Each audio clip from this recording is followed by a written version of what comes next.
지금 투자금 10억이 있으면 상가 투자가 좋을까요? 아파트 갭 투자가 좋을까요? 주택은 될 수 있으면 거주하는 것 외엔 더 이상 소유하지 말고 다른 종류의 부동산을 소유하는 게 맞겠지요? 제가 원칙대로 한번 얘기해요. 커피를 쏟을 뻔했습니다. 원칙대로 말씀을 드립니다. 땅이 오르는 겁니까? 건물이 오르는 겁니까? 건물은 화폐와 같이 우하향하죠. 건물은 사는 순간부터 날습니다. 땅이 오르는 겁니다. 아까 압구정동 현대아파트를 얘기했는데 압구정동 현대아파트 분양가의 1,000만 원은 대부분 건물값입니다. 근데 지금 한 40억 치면 400배 올랐죠. 그건 뭐가 오른 거예요? 땅이 오른 겁니다. 만약에 압구정동 현대아파트 옆에 1,000만 원을 가지고 오로지 땅만 샀다면 그 사람은 거의 재벌에 가까울 겁니다. 그 건물값이 쳐져 있는 것 때문에 부자밖에 못 됐죠. 아까 400배 올랐다 그랬죠? 압구정동 땅은 한 최소 10,000배 올랐습니다. 현대아파트 분양할 때 샀다면. 최소입니다. 최소. 이게 원칙입니다. 자, 그러면 우리가 정말 레벨업을 높게 하고 싶다. 그러면 진짜 부동산을 배워야 되겠죠. 모델하우스에서 실내를 볼 게 아니라 진짜 부동산인 토지를 공부하셔야 됩니다. 그런데 지금 질문은 상가 할까요? 아파트 할까요? 이런 얘기 아닙니까? 대한민국 사람들은 부동산을 투자로 사는 사람들은 소수에 불과했습니다. 난 투자를 하려고 그런 게 아니라 내 집 마련을 한 것 뿐입니다. 근데 거기서 애들 중고등학교 때까지 보내고 나니까 내 지금까지 벌어온 월급보다 내 집값이 훨씬 많이 오른 겁니다. 그런데 근로소득이 적거나 못 모아서 집이 없는 사람이 있습니다. 그리고 그들이 다수니까 정치인들이 보기에 이 사람들 표를 얻어야 되겠죠. 그러니까 누굴 조지는 겁니까? 주택을 갖고 있는 사람을 조지는 겁니다. 근데 한 채 갖고 있는 사람을 조지는 건 좀 과하잖아. 그러니까 다주택자, 즉 2주택자 이상부터 갖고 있는 사람들한테 뭐 규제니 뭐 세금이니 기타 등등으로 막 조지는 겁니다.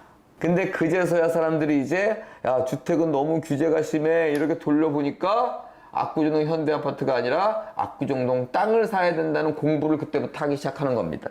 그래서 여러분들은 항상 규제와 뭐 대출 기타 등등의 도마 위에 오르는 건 주택이기 때문에 다른 부동산을 공부하셔서 다른 쪽으로 가시길 바랍니다. 다주택자의 규제는 있어도 다상가자, 다토지자 이런 거에 대한 거는 국민들이 별로 관심이 없어요. 그렇기 때문에 그쪽은 아직 길이 많이 열려있기 때문에 여러분 그쪽을 좀 공부하셔갖고 남다른 수익을 얻으시길 바라겠습니다. 대망님 상가 수익률 계산하실 때 몇 프로 이상 되면 관심 있게 보시나요? 라고 하셨는데요. 답부터 드리자면 저는 한 10% 안팎을 봅니다. 사실 매매 시장에는 아예 없거나 극소수에 불과하지만 경매는 조사를 잘하면 꽤 많습니다. 10% 안팎. 물론 20%짜리도 있고 30%짜리도 간혹 있고 또는 대출 받으면 30-40% 그거 이상의 수익률도 나오지만 저는 대출을 안 받는다는 가정, 받지 말아라가 아니에요. 상가는 무조건 받아야 됩니다. 이 내용이 길기 때문에 제가 좀 압축해서 말씀드리는 건데 안 받았다는 가정하에 큰 오차범위 없는 10% 쪽을 보고 있습니다.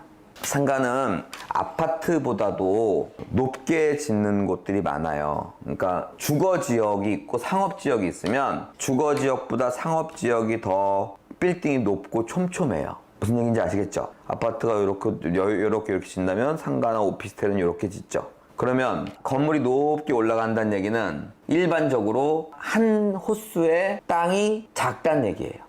1층짜리 건물하고 100층짜리 건물은 1층짜리 건물은 땅을 다 찾아 먹지만 100층짜리 건물은 손톱만큼 밖에 없겠죠. 제가 처음으로 무슨 얘기했죠? 부동산은 뭐다? 땅이다. 그래서 상가 등은 월세가 잘 나오는 것들은 다른 부동산에 비해 일반적으로 매도 차익이 적습니다. 왜? 건물은 낡고 땅값만 오르는데 내가 차지하고 있는 땅의 면적이 얼마 안 되기 때문에 그렇습니다. 그게 가장 기본 바탕에 깔려 있는 거예요. 그럼에도 불구하고 월세가 또는 월세 수익률이 잘 나온다면 그건 또 매도 차익형 부동산이 아니라 월세 수익형 부동산으로 꽤 같이 발휘를 할 수 있죠. 자, 그런데 저금리 시대 때 상가에 몰리니까 은행 이자보다 조금만 더 나오면 이제 거래가 됩니다. 그러면 이제 꼭지점이 위아래로 왔다 갔다 한다 그랬죠? 그럼 여기 찍었다는 얘기는 뭐다? 오를 일밖에 없다는 얘기입니다. 오를 일밖에. 그럼 이게 올라가면 은행이자보다 월세가 덜 나오는 현상이 벌어지는 겁니다. 지금이 그런 현상이죠. 사람들이 다 사니까 영끌하고 대출 최대한 받고 그러니까 금리가 올라가니까 대출 이자도 못 갚습니다. 그러니까 상가들이 경매 접수되고 쫙 쏟아져 나오는 겁니다. 제로금리 시대에 상가에 투자한다? 언뜻 들으면 맞는 것 같지만 망하는 길입니다.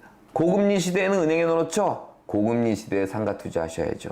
고금리라는 건 제일 안전한 은행보다는 더 나와야 상가가 거래됩니다. 덜 나와야 상가가 거래되는 게 아니라 그냥 시장에 가면 이거보다는 좀 더 나옵니다. 근데 많은 사람들이 내가 상가를 살려면 뭐라는 줄 아세요? 야, 은행에 넣어놓으면 이거 주는데 그거 조금 더 받는다고 상가 사냐? 이럽니다. 근데 얘는 이러거든요. 그러니까 얘는 이렇게 사면 이렇게 되는 겁니다. 이렇게 되고 나면 이 상가의 가격은 엄청나게 비싸지죠. 자, 집값 떨어지고 금리 올라가는데 누가 집 사냐? 언뜻 들으면 맞는 것 같지만 집값 떨어졌다며. 떨어지면 오르잖아. 여러분들 스스로 레벨을 올리셔서 공부하셔서 그래도 초보라는 티는 벗어나고 나서 부동산을 투자하시고 경매를 투자하시면 정말 좋을 것 같습니다. 토지 투자에서 몇 년간 보유하다 매매하는 것이 좋을까요? 우상향하는 건 그냥 갖고 계시면 되고요. 우하향하는 건 빨리 팔아버리시면 됩니다. 우하상향하는 건 부동산이고요. 우하향하는 건 화폐입니다. 화폐를 팔아버린다는 얘기는 좀 이상하지만 화폐를 다른 걸로 바꿔놔야겠죠. 그래서 그냥 보유하시면 됩니다.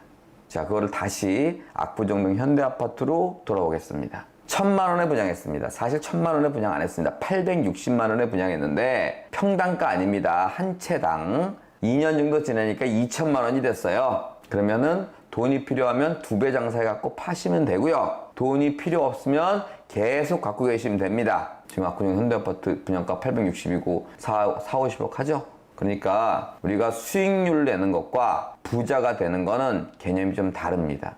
1,000만 원에서 2,000만 원에 팔면 수익률은 굉장히 높은 편이지만 그거 갖고 부자라고 하진 않습니다. 우상향하는 거는 그냥 갖고 계시는 거예요. 화폐는 우하향합니다. 하향하기 때문에 우하향하는 걸 우상향하는 걸로 바꿔놓는다는 투자의 원칙, 투자의 소신을 마음속에 딱 가지고 투자를 하시기 바라겠습니다. 최근 경매로 10억 넘게 차익을 남기신 젊은 여성분 영상을 봤습니다. 참 좋았습니다. 영상을 보면서 느낀 것, 아무것도 하지 않으면 아무 일도 일어나지 않는다는 사실입니다. 맞습니다. 지금 그 여성분이 부동산이 부자를 만들어줄 수 있다는 확신이 꽉 들어왔습니다. 그분이 딱 한 건 해갖고 지금 세금 떼고 11억 벌었거든요. 확 딱 들어왔어요.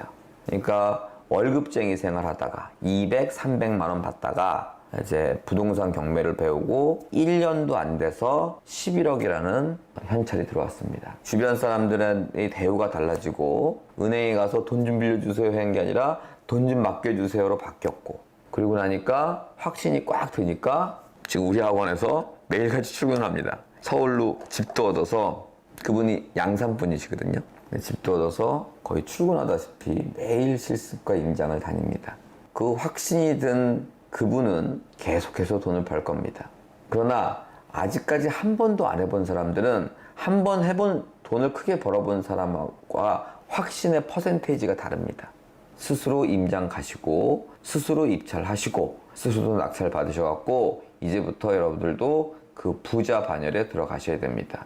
이분은 현찰 11억이면은 대한민국 10% 안에 들거든요. 단 한 건으로 나름 소득이 많지 않은 평균 소득 정도에서 지금 대한민국 10%로 올라간 거니까 여러분들도 꼭 실천하시고 시작하시기 바라겠습니다.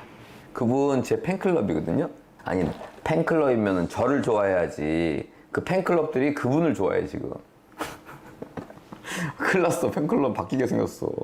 여러분들 지금 부동산을 살 때예요, 팔 때예요? 제가 항상 주장하고 있는 게 있는데요. 저는 사실 부동산만 했기 때문에 사실 다른 종류의 투자 물건에 대해서는 자세히 알지 못합니다. 그럼에도 불구하고 하나 확실한 건 그래프가 우상향하는 투자 물건에 투자를 하셔야 됩니다. 자, 우상향하는 거의 대표적인 거는 부동산입니다. 다만 그 그래프를 좀 자세히 보다 보면 그냥 직선으로 우상향한 게 아니라 올랐다 내렸다 올랐다 내렸다 하면서 우상향했겠죠. 좀 무식하게 얘기하면 이만큼 오르면 요만큼 떨어졌다는 얘기입니다. 쉽게 얘기하면. 아니면 오르는 날이 더 많았고 떨어진 날이 더 적었다는 얘기죠. 그러니까 우상향하겠죠. 그러면 우하향하는 건 뭐가 있을까요? 현금이죠. 화폐. 화폐는 우하향합니다. 10년 전보다 더 가치가 하락했고요. 30년 전보다 더 가치가 하락했습니다. 그러니까 결론이 뭡니까? 부동산은 그냥 돈이 있으면 사시면 됩니다. 언제나 살 때예요. 더군다나 지금은 부동산 가격이 한 2년 전에 비해 좀 떨어졌습니다. 그렇다는 얘기는 더더욱 살 때니까 여러분들 경매 공부 열심히 하셔갖고 부동산 우상향하는 재산을 하나씩 마련해 두시기 바라겠습니다.